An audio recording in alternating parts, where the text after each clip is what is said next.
আজকে চলে এসেছি একটি মিনি ব্লগ নিয়ে। আজকের দিনটা আমার কেমন কাটলো সেটাই তোমাদের সাথে শেয়ার করব। তো সকালে ঘুম থেকে উঠে কোনো রান্না বান্না আজকে করিনি, যেহেতু খেয়েছিলাম পরোটা। তারপর একেবারে স্নান টান করে ছাদে যখন জামা কাপড় মেলতে গেছিলাম তখন একেবারে পুজোর ফুল নিয়ে এসেছিলাম। আমাদের গোষ্ঠীতে যেহেতু একজন মারা গেছিলো, তাই আমাদের অনেক দিন অসুখ ছিল, তো অনেক দিন পুজো দেওয়া হয়নি, তাই আজকে অনেক দিন পর পুজো দিলাম। পুজো দেওয়ার পর একেবারে চলে গেছিলাম ছাদে, যেহেতু তুলসী তলায় জল দেওয়ার ছিল, তাই একেবারে গাছ থেকে ফুল তুলে তুলসী তলায় জল আর ধূপকাঠি দিয়ে চলে এসেছিলাম। আজকে খুব ভালো লাগছিল, যেহেতু অনেক দিন পর পুজো দেওয়া হলো। যাই হোক, পুজো দেওয়ার পরে প্রসাদ নিয়ে নিলাম।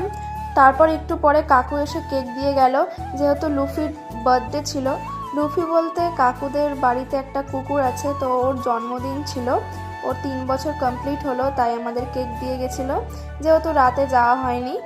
তারপর আমি চলে এসেছি রান্না বসাতে। তো ডিম রান্না করব আজকে। তো ডিম আনতে গিয়ে দেখি একটা ডিম ফেটে গেছে, যেহেতু দুজন খাবো তাই ভেবেছিলাম 4টে ডিম রান্না করব, যেহেতু একটা ডিম ফেটে গেছে তাই ওটা ভাজা করে নেব। প্রথমে আমি ডিমগুলো সিদ্ধ বসিয়ে দেব। তো ডিম সেদ্ধ হতে হতে আলু, পেঁয়াজ, অন্যান্য মশলা করা হয়ে যাবে আমার। তো প্রথমে আমি ডিমগুলো ভালো করে ধুয়ে সেদ্ধ হতে বসিয়ে দিয়েছি, আর একদিকে বসিয়ে দিয়েছিলাম ভাত হতে। তো ভাতটা হয়ে গেলে তারপর তরকারিটা হতে বেশিক্ষণ সময় লাগবে না। তো ডিম সেদ্ধ হয়ে যাওয়ার পরে আমি এখানে ডিমগুলো ভালোভাবে লাল লাল করে ভেজে নিয়েছি, আর এখানে দেখো সমস্ত মশলা আমি রেডি করে রেখেছি। ডিম রান্না কিন্তু খুব তাড়াতাড়ি হয়ে যায়, আর সবাই করতে পারে, মাংসের মতনই সেম প্রসেস।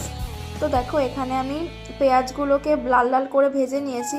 ফোড়নে আমি দিয়েছিলাম গোটা গরম মশলা, জিরে আর শুকনো লঙ্কা। ঘরোয়া উপকরণ দিয়ে মশলাটাকে ভালো করে কষিয়ে নিয়েছি। যখন মশলা থেকে তেল ছেড়ে এসছে তখন আমি এখানে আলুগুলো দিয়ে দিয়েছিলাম।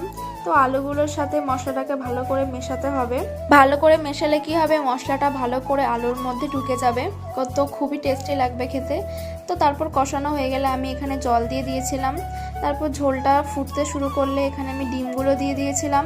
তো ডিমটা অনেক আগে দিয়েছিলাম যাতে ঝোলের সাথে ভালো করে মিশে যায়। আজকে কিন্তু অনেক দিন পর ডিম রান্না করলাম, তো ডিমের ঝোল খুব একটা খাওয়া হয় না, ডিম অমলেটই আমার বেশি ভালো লাগে। তো অনেক দিন যেহেতু খাওয়া হয় না, তাই আজকে রান্না করেছিলাম ডিমের ঝোল। তো দেখো রান্না করা কমপ্লিট হয়ে গেলে আমি নামানোর আগে একটু ধনেপাতা কুচি দিয়েছিলাম, আর শেষে যে ডিমটা ভেঙে গেছিলো সেটা ভেজে নিয়েছিলাম। তো দেখো এখানে আমার রান্না কমপ্লিট হয়ে গেছে। তো আজকে কিন্তু ডিমের ঝোলটা খুবই সুন্দর হয়েছে, একদম লাল লাল হয়েছিল, খুবই টেস্টি হয়েছিল খেতে। আর এখানে আমি ডিমটা ভেজে নিচ্ছিলাম, এখানে কিন্তু কোনো কিছু ইউজ করিনি, শুধুমাত্র নুন দিয়ে ভেজেছিলাম। তো এরকম সিম্পলভাবে আমার ডিম অমলেট খেতে ভালো লাগে। তো পেঁয়াজ টেয়াজ দিয়ে যেটা অমলেট করা হয় ওটাও খাই, কিন্তু এইভাবে আমার বেশি ভালো লাগে। তো দেখো আমি এখন দুপুরে খেতে বসে পড়েছি। যেহেতু বড়মশাই স্কুলে ছিল তাই আমি একা একাই খেয়ে নিয়েছিলাম। তারপর বিকেলের দিকে একটু গেছিলাম গাড়ি চালানো শিখতে।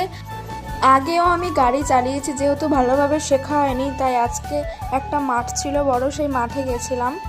তো প্রথমে বড়মশাই আমার পিছনেই বসেছিল, তারপর আমাকে একা ছেড়ে দিয়েছিল।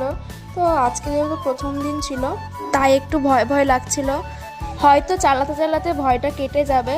তো যাই হোক, আজকের পর্যন্ত এইটুকুই। ভিডিওটা কেমন লাগলো লাইক কমেন্ট করে জানিও। সবাই ভালো থাকবে, টাটা।